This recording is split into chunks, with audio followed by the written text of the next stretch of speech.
a la plaça de Sant Iu. La plaça de Sant Iu és molt important.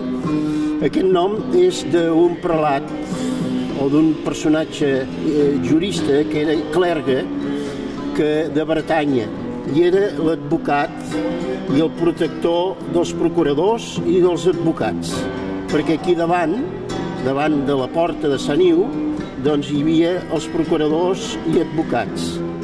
Aquesta porta és molt important perquè era pràcticament l'única que existia durant tota la història de la catedral.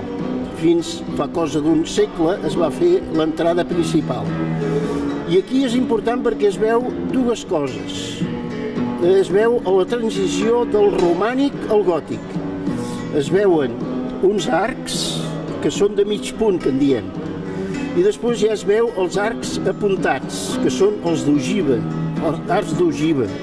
Aquests arcs d'ogiva doncs, són el típic del gòtic.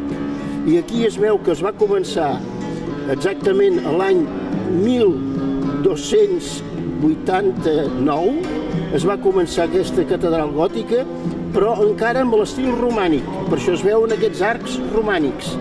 Però ja aquí, en el centre mateix, es veu l'arc, podríem dir, gòtic, l'arc gòtic. I aquest arc gòtic és tan segur com el romànic, perquè el gòtic aguanta ni més ni menys que tota la torre i després continua la catedral doncs amb arc gòtic. Per tant, aquesta és la façana que és la normal que entraven sempre doncs, els feligresos, les persones, aquí a la catedral. I a més hi ha dues làpides que indiquen que en temps de Jaume II es va construir aquesta catedral gòtica, o sigui, exactament en el segle XIV. Aquí a Barcelona, en l'època de Jaume II, es construeixen quasi 4 catedrals. Aquesta, que veieu, després la catedral que en diem de Santa Maria del Mar, i després la basílica de Sant Joan i Sant Pastor, i la basílica també del Pi. 4 catedrals amb un radi de mig quilòmetre. Què passava a Barcelona en temps de Jaume II, en el segle XIV? Que hi havia molta fe i a la vegada molts diners.